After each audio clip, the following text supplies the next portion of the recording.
মানবতা কি এখনও জীবিত আছে, না মানবতা এখন শেষ হয়ে গেছে? বন্ধুরা নমস্কার, আপনারা সবাই কেমন আছেন? আশা করি সবাই ভালো আছেন। তো বন্ধুরা, আবার নিয়ে আসলাম একটি ভিডিও। প্রতিনিয়ত আমরা যখন সকালে আমরা ফেসবুকে বা সোশ্যাল মিডিয়াতে যখন আমরা চোখ দেই, সেখানে আমরা যখন স্ক্রলিং করি, বিভিন্ন ধরনের এখানে আমরা ঘটনা আমরা দেখতে পাই। বিভিন্ন ধরনের ঘটনা, জানি না এখন বর্তমানের অবস্থা কী যে চলছে ভারতবর্ষে, আমি সেটা বুঝতে পারছি না। তো এবার প্রতিনিয়ত আমরা ভিডিও আমাদের সোশ্যাল মিডিয়ার মাধ্যমে আমরা দেখতে পাই। ঠিক আছে, সকালে যখন ঘুম থেকে উঠিয়ে আমি যখন সোশ্যাল মিডিয়াতে যখন দেখছিলাম, তখন একটি ভিডিও ফুটেজ আমার চোখের সামনে আসলো। তো ভিডিওটা দেখে আমার খুব বেশি খারাপ লাগলো।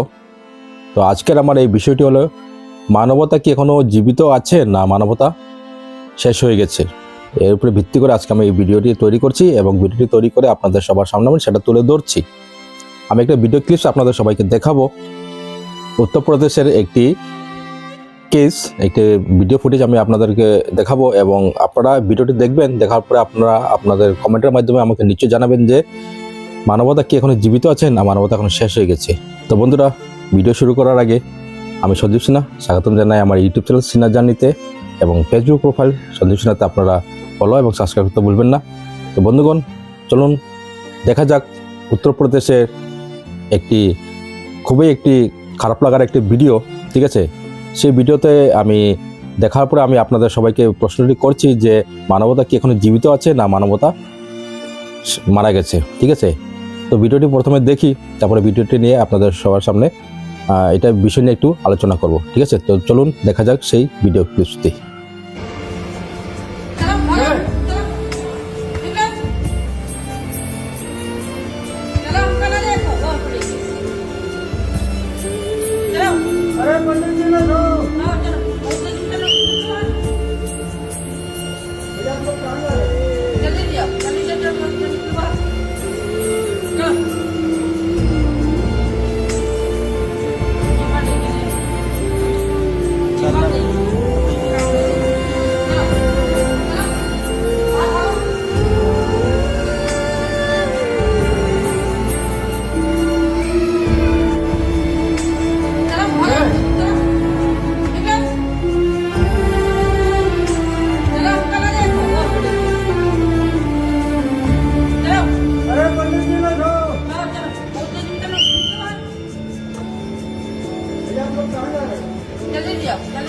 বন্ধুরা, আপনারা এই ভিডিও ক্লিপসটি দেখেছেন।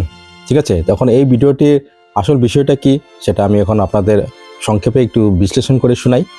তো বন্ধুরা, বিষয়টি হচ্ছে উত্তরপ্রদেশের রায়বেরেলি জেলার একটি হাসপাতালে এই ভিডিওটির একটি ফুটেজ। হ্যাঁ, এই ভিডিওটি দেখা যাচ্ছে কি একজন মানসিকভাবে অসুস্থ একজন মানুষ, সে মাটিতে সেই ফ্লোরে বসে আছে, আর একজন মহিলা ওকে লাথি মারছেন, সেখান থেকে তাড়িয়ে দেওয়ার চেষ্টা করছেন।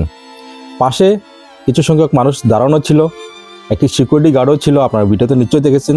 তো সেই সিকিউরিটি গার্ড এবং আশেপাশের মানুষগুলা, তারা কোনো ধরনের এখানে সেই মহিলাকে তারা আটকালো না, উল্টা তারা সহযোগিতা করছে, এরকম লাগছে। ভিডিওটি দেখে খুব বেশি খারাপ লাগছে। ঠিক আছে, এখন এই বিষয়টি নিয়ে এখন বর্তমানে আমাদের উত্তরপ্রদেশের সব জায়গাতে, এখন এই সর্বত্র ভারতবর্ষে এই ভিডিও নিয়ে এখন তীব্র সমালোচনা চলছে। সবাই এই মহিলাকে এখন ধিক্কার জানাচ্ছেন, সবাই এই মহিলাকে নিয়ে অনেক গালিগালাজ করছেন। ঠিক আছে, এখন ব্যাপারটি হচ্ছে কি, এভাবে একজন মানসিকভাবে অসুস্থ একজন মানুষকে লাথি মেরে সেখান থেকে তাড়িয়ে দেওয়ার কারণটা কি, আমি কিছু বুঝতে পারছি না। একজন মহিলা মানুষ, আপনি সেখানে সেই হাসপাতালে তিনি একজন কর্মী, আপনার সেই মানুষটাকে বুঝিয়ে সেই মানুষটাকে সেখান থেকে বার করে দেওয়ার কথা ছিল, বা মানুষটাকে সেখান থেকে চলে যাওয়ার জন্য আপনারা ভালোভাবে ওর সাথে কথাবার্তা বলে ওকে আপনারা বার করতে পারতেন। কিন্তু এভাবে লাথি মেরে সেই মানুষটাকে এখান থেকে তাড়ানোর কারণটা কি আমি বুঝতে পারলাম না। আপনি একজন মহিলা মানুষ, আপনার মানবতা কোথায়? তাই বলছি, মানবতা কি এখনো জীবিত আছে, না মানবতা মারা গেছে? তো আশা করি এই ভিডিওর মধ্যে আপনারা সবাই বুঝতে পেরেছেন যে কিছু সংখ্যক মানুষরা আছেন, তাদের কাছে মানবতা বলতে কিছুই নেই।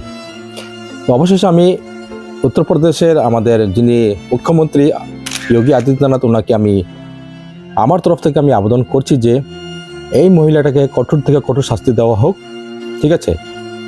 এই মহিলাটার এগেনস্টে আপনারা সেখানে ইনকোয়ারি স্টার্ট করুন, ওকে অ্যারেস্ট করুন এবং ওনাকে উপযুক্ত শাস্তি দেওয়া হোক।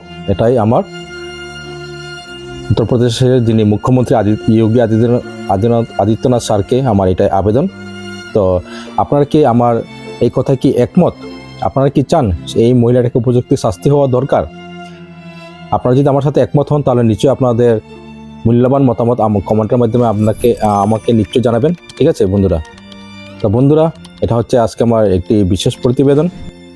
তো ভিডিওটি অনেক খারাপ লাগছিল, ভিডিওটি সকাল যখন ঘুম থেকে যখন উঠি ভিডিও দেখার পর আমার অনেক বেশি খারাপ লাগছিল।